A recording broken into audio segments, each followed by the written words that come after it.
Hey there, ladies and gentlemen. I hope your day is going well. Welcome back to the Freeman Motorsports channel. I hope you all had a happy Thanksgiving.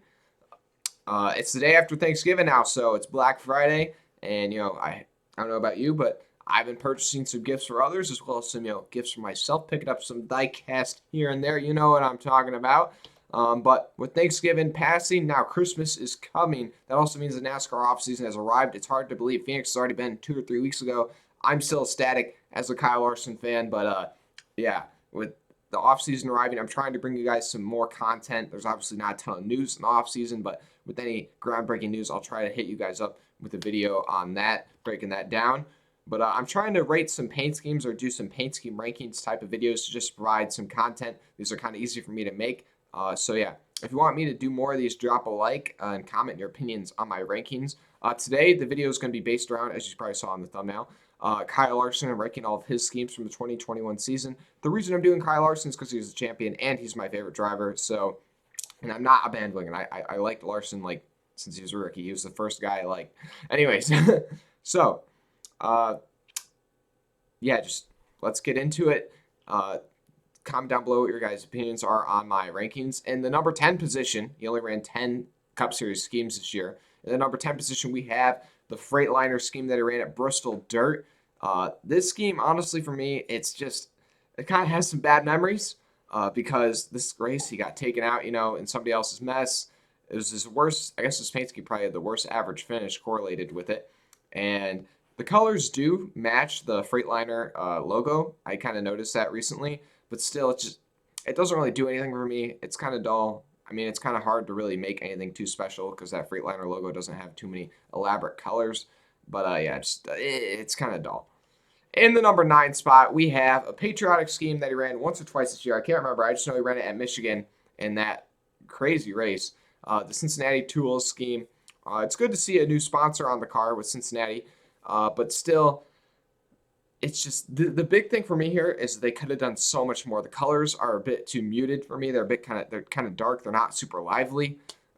There's a ton of white on this car. There's like, if they wanted to make a full-blown patriotic scheme, they feel like they could have done so much better. That's just my opinion. That's why it's number 9. At number 8, we have another one-off. We have the Metro Tech automotive car that he ran at the Coke 600. Honestly, probably the best part about this car and this scheme is just kind of the nostalgia of this race for me. Him dominating and me being just so excited.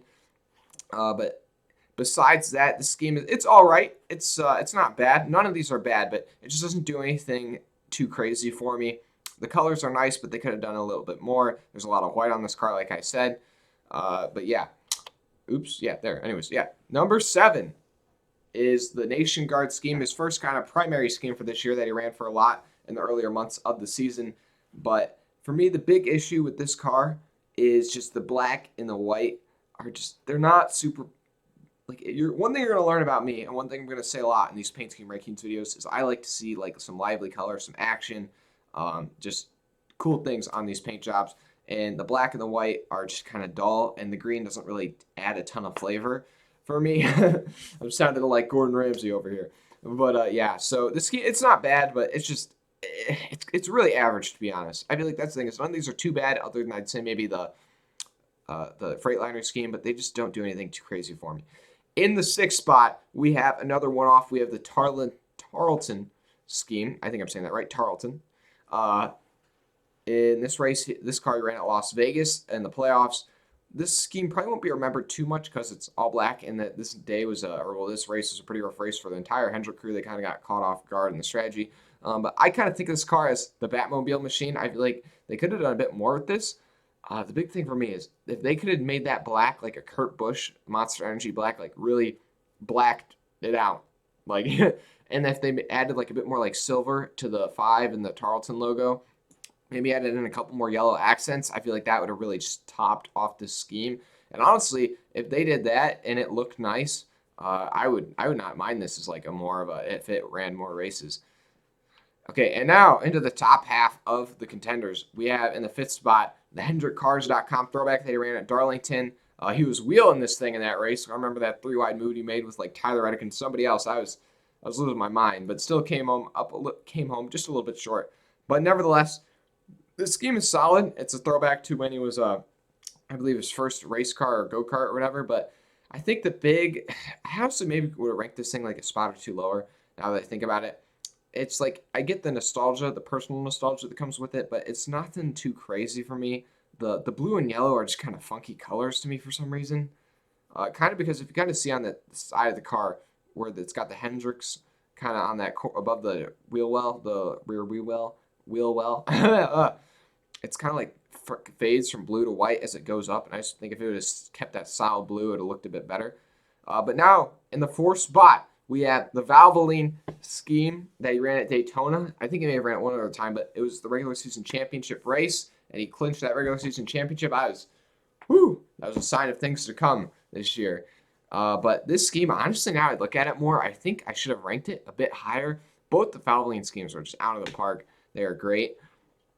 This scheme just solid as I think if this one would have gotten on track a bit more, they ran this scheme a bit more. And I mean, at Daytona, Kyle Larson wasn't near the front at all much during that race. He was playing it safe. So this scheme really didn't get a lot of TV time. So I feel like I never really got to get a picture of the true, I guess, version of the scheme. So I guess that's maybe what's holding it back just a bit. But now we get to the podium spots.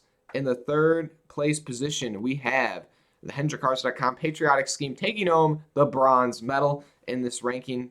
The big reason why this car wouldn't be ahead of the normal HendrickCars.com scheme is it was a patriotic scheme, and you can really, the only difference you can tell is they added the stars over the white. And I just think if you're going for a patriotic scheme, you're going with a commemorative scheme. Even though they did a good job for staying within the boundaries of like the normal paint scheme, it just, those silver stars are so like they're not really shiny, so it's almost hard to even notice that they're there if you just glance at it. And they could have done more. I feel like with both this scheme and the Cincinnati Tool scheme in terms of patriotic schemes, they could have done a lot more. I feel like they kind of, I know a lot of people like this, but I just wish they would have done more. To be a bit more patriotic or commemorative. Anyways, in the second spot, getting the silver medal is the HendrickCars.com normal scheme. This scheme we saw dominate so many races, pick up so many wins, win the championship this year. This scheme will probably, I was going to say we'll see more of it, but with the next gen car, we won't have any idea what this thing's going to look like.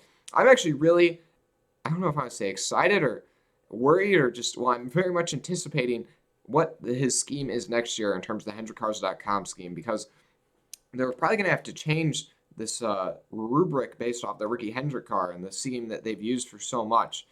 Just a bit because they're going to be moving the number, and that's probably not going to want to just move the number and keep everything else the same, because then they'll kind of be like in this weird spot between kind of like that slash off the tire and where there's the big red swoop that separates the blue and the white.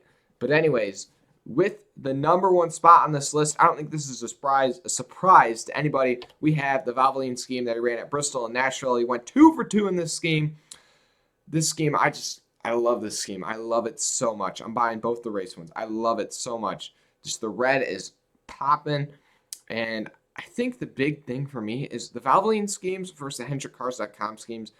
It's the Valvoline colors give the schemes more energy. You see the blue in the Valvoline logo versus the blue in the HendrickCars.com. The Valvoline blue is a lot more brighter, so I feel like it just brings more life, as well as the red in the Valvoline scheme. It brings more life to me to the HendrickCars.com red. The HendrickCars.com paint scheme isn't bad, but I just love the red in this scheme. I think it's really well done. I think some people could say they could have done a bit more, which I think is somewhat true, but still, I just love the big Valvoline circle on the hood and like on the quarter panel. Just something about that it just sticks out to me. And this scheme is one that I'm certainly going to remember. That Freightliner scheme and that Cincinnati Tools scheme, I'm not gonna remember those. But these, both the Valvoline schemes and HendrickCars.com scheme for sure, I'm gonna remember those for a while. Anyways, that was all. I hope you guys enjoyed. Subscribe for more. Comment down below what other type of paint scheme rankings you want me to do. And yeah, I appreciate you guys for watching. Follow me on Insta, link below, Freeman Diecast. Also, you can subscribe to my Diecast channel, Freeman Diecast, link below there. Yeah, I'm going to be doing more diecast reviews on that channel. I also have ramp racing on that channel if you're one of my ramp racing fans. But yeah, thanks for watching. See you guys in the next one. Have a great day. And that's all for now. See ya. All for now. See ya.